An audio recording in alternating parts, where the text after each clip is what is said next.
Olá pessoal, meu nome é Carol Luchetti, eu sou analista-chefe da XP Investimentos e eu estou aqui hoje para trazer o nosso último panorama de mercado do ano de 2018. Um ano de 2018, a gente gosta de falar que vai ser um ano que deve ser recordado nos livros da história. E sim, eu não estou exagerando com isso. Teve alguns fatos que na nossa visão foram muito importantes e vale a pena ressaltar e relembrá-los aqui. Primeiro, quando a gente olha para o cenário internacional, eu chamaria atenção para o ambiente geopolítico esse ano com dois eventos na nossa visão que foram muito importantes. O primeiro foi o evento de desnuclearização, o acordo de desnuclearização da Coreia do Norte, fato histórico que o Trump conseguiu com as negociações. E o segundo, que não vai nessa linha tão positiva, foi o começo do que o nosso estrategista global, o Alberto Bernal, gosta de falar que pode ser o começo de uma nova Guerra Fria. Só que dessa vez entre os Estados Unidos e a China e dessa vez muito focada no comércio. O mundo ele teve um aumento na percepção de risco esse ano. A percepção de risco aumentou porque a inflação americana subiu, surpreendeu negativamente para cima. Isso pressionou o cenário de juros. O mercado começou a antecipar uma alta de juros maior para o Banco Central americano. Isso aconteceu ao longo do ano e isso trouxe volatilidade para os mercados. A primeira consequência disso, lá em março desse ano, foi a depreciação das moedas. O real não conseguiu fugir disso. Foi daquele patamar de 3,20, 3,30 para o próximo de 3,60 e depois o real ele já emendou numa dinâmica de, greve dos caminhoneiros, discussão política, toda essa volatilidade que a gente viu ao longo dos últimos meses, antes de termos um final um pouco mais positivo com a eleição de um governo reformista e com uma agenda liberal aqui no Brasil, que ajudou na percepção de risco do Brasil específico. Mas ainda no internacional, esse cenário ele foi bastante conturbado. Emergentes tiveram um ano muito difícil. Os mercados emergentes caíram do pico em março até o pior momento agora nos últimos meses, quase 30%, por conta dessa elevação da alta de juros e da expectativa de alta de juros nos Estados Unidos e também por uma desaceleração do crescimento global, que tem sido a pauta dos últimos 2, 3 meses. Isso inclusive trouxe consequências negativas para o desenvolvidos nos últimos 2 meses. A Bolsa Americana é o grande destaque, ela acumula a queda de quase 15% desde o pico do final de setembro. Esse é um movimento muito forte. Historicamente, só é o movimento mais forte desde 2008 e só acontece historicamente às vésperas de uma recessão, que a gente não está vendo. A gente não está vendo uma recessão adiante, portanto a gente de certa forma acha que essa última correção parece ser uma oportunidade. O difícil aqui é achar o momento de entrada. Talvez o Banco Central americano poderia ter dado um tom mais suave na última reunião dele, mas não deu. Ele ainda continuou destacando que deve ter mais alta de juros no ano que vem. Isso trouxe ainda volatilidade nessas últimas semanas agora aqui ao longo de dezembro.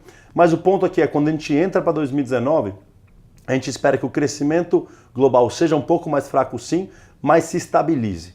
Que a alta de juros nos Estados Unidos também se estabilize. Isso deve permitir que os ativos de risco voltem a entrar no radar dos investidores. A gente acha que a emergência se beneficiam disso e o Brasil, dentro desse bolo, se destaca. No Brasil, a gente também teve alguns fatos históricos que a gente acha que vale ressaltar aqui nesse último vídeo do ano. Primeiro deles que em março desse ano, o Banco Central cortou a taxa de juros para o menor nível histórico em 6,5%. Depois, o que a gente está vendo é que a inflação ela tem surpreendido para baixo, o que é muito positivo. A gente teve agora, num dos últimos meses, a menor leitura da inflação desde o começo do Plano Real. Isso é muito positivo. O crescimento está acelerando, a inflação está ancorada e os juros estão na mínima histórica. Então a gente entra para 2019, na nossa visão, com um panorama bastante positivo. Bastante positivo. O próximo governo, o governo eleito de Jair Bolsonaro, ele vai sentar na cadeira com um ambiente invejável quando comparado a todos os outros presidentes, ou a maioria dos últimos presidentes, desde o final do período pós-ditadura. Por que a gente fala isso? Porque o país está crescendo, a inflação está ancorada e os juros estão baixos. Ou seja, isso permite uma retomada de atividade que cria um ambiente muito positivo para o novo governo.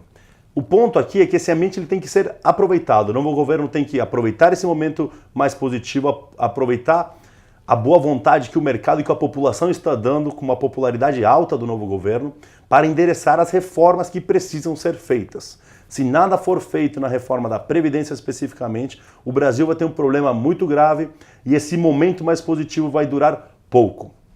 Portanto, o foco agora está todo voltado para essa agenda reformista.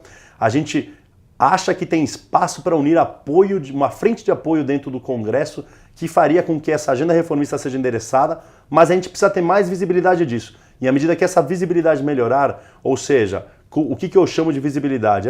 Liderança da Câmara e do Senado serem definidas, isso acontece em fevereiro, e como que vai ser o apoio que essa liderança vai dar ao novo governo, e qual envolvido vai estar o novo governo nessa eleição da liderança. Isso é importante. O próximo passo que a gente acha que vem logo na sequência é em fevereiro, março, a definição de qual vai ser a proposta de reforma da Previdência.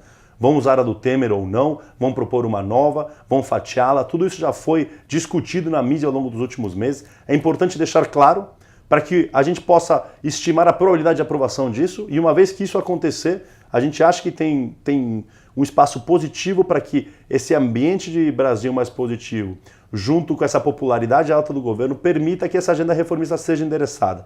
Se essa agenda reformista for endereçada, a gente acha que 2019 pode ser um ano transformacional para o Brasil. Mas, de novo, ainda temos caminhos até lá, tem que acompanhá-los de perto. Nas nossas carteiras, a gente aponta para um Brasil que, sim, melhora gradualmente. A gente gosta de falar que a gente vê potencial do Ibovespa chegar até 125 mil pontos no final do ano que vem. Esse número ele parece alto, mas ele é muito possível se essa agenda reformista ela é endereçada. E passa por 3 pontos principais. O primeiro deles é esse ambiente econômico, esse crescimento mais forte, num ambiente de juros mais baixo, com uma inflação contida, permite que você tenha um crescimento acima da normal para o Brasil por um período de alguns anos. Isso, de novo, tem que ter uma agenda de reformista em pauta e sendo executada para que isso possa acontecer. Mas se isso acontecer, o lucro das empresas deveria surpreender positivamente por alguns anos. Isso é muito positivo e deveria trazer reflexos muito positivos para a Bolsa, porque você se sente confortável em pagar mais caro pela Bolsa hoje, se você acha que os lucros vão ser mais altos não só em um ano, mas no segundo, terceiro, talvez quarto ano adiante em relação à expectativa do mercado.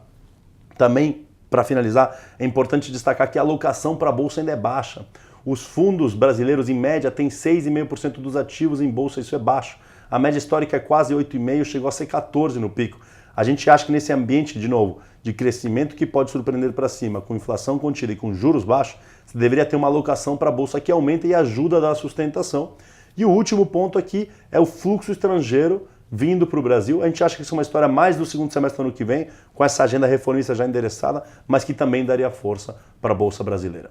Com isso, resumindo, a gente começa 2019 com bastante otimismo. Tem riscos, sim, são inerentes, mas tem uma probabilidade também de a gente ter uma agenda bastante positiva no ano que vem, que daria bastante força ao Brasil e chamaria atenção para o Brasil dentro de emergentes que a gente acha que estão bem posicionados para 2019. Por isso, nossas carteiras apontam para essa retomada e para essa contínua melhora no sentimento no Brasil.